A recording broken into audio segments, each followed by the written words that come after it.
Hey YouTube, Red Earth Thunder here with you today, and want to help guide you all on how to deal with separation anxiety.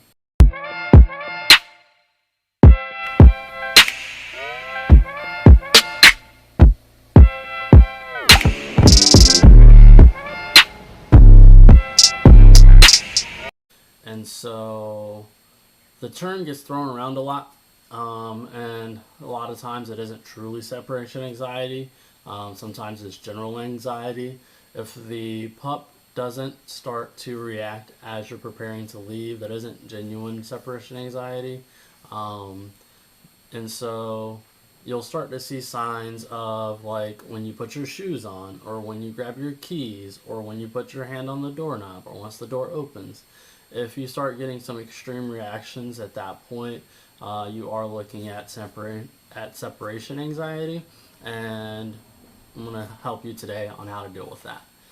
Okay, so first thing I want to stress heavy on this one is patience. That is what I see more times than not, is what people struggle with when it comes to actually working through the separation anxiety.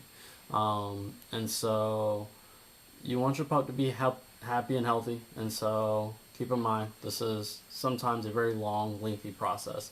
More times than not, it is very lengthy. It's very seldom, if it's truly separation anxiety, seldomly is it a quick fix. So, what you're gonna want to do is get a something your dog really gets into, whether that's a Kong with peanut butter, a bully stick, a bone, something that your dog is gonna get engaged in with heavy.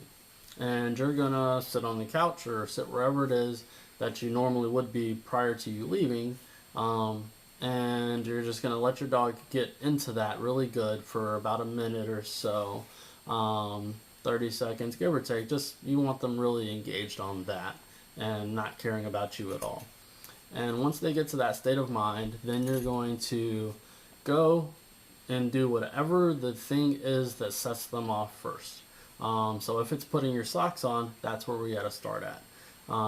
If it's putting the shoes on, if it's grabbing the keys, your purse, putting your hand on the doorknob, whatever the thing is, then we've got to start there. So let's assume that it's worst case scenario and that it's your socks. Um, and so worst case scenario would be sooner than that. But anyways, we put on our socks. Like he or she is really enjoying their Kong. And so now you're going to grab and put your socks on. And if the pup stays intrigued in the Kong and doesn't react at all, now you're going to go over and praise the dog really heavy, give him a bunch of treats, and then we're going to do that again. And you're going to do that first step several times of wherever he reacts normally, the sock, until he's not reacting at all. And then we're going to again, and this is why it's lengthy, is you're gonna have to separate this into multiple sessions within the same day, multiple sessions over the course of several days, several weeks, possibly even months. And so then we're going to add our shoes into the mix, and again, we got to make sure he's heavily engaged in the thing. We've desensitized him at this point to the socks, so he shouldn't care about you putting your socks on anymore. And now we are getting the shoes on successfully. From there, we're going to actually get to the door. Ladies, grab your purse. It's cold right now. Gentlemen, women, we grab our coats. And then we set those things down and go back to the dog. Heavily reward. And we're going to do that over and over and over until that the pup doesn't care about those things at all. And then we're gonna turn the knob of the door, and that's it. We're gonna go back to the pup. So we're just gonna turn the knob so that there's that noise, and back to the dog. And again, what we're ideally after is that the pup isn't breaking away from the item that they are super into. And so a couple things to go on if they are breaking. One, you may need to switch up the thing that you're using. It may not be enough of a high value item. Two is that they haven't been truly desensitized to the step prior to that, and so maybe take a step back. Or we're pushing it too far for what they're ready for. So, for example, if we pick the purse up and they react, then maybe that's too much for the pup. So maybe next time we just touch the purse and go back to the pup. So examples like that. But now we've just twisted the knob and we want to get to the point where we open the door and we just close the door. Initially, you may, depending on how reactive the dog is, you may just have to crack the door and close it right back. But ideally, we want to get to the point where we can open the door all the way, close it all the way, back to the pup, reward heavily.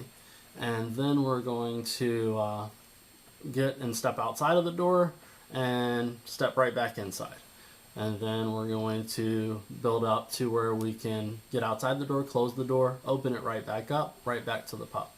And now we're going to start doing length of stay outside the door.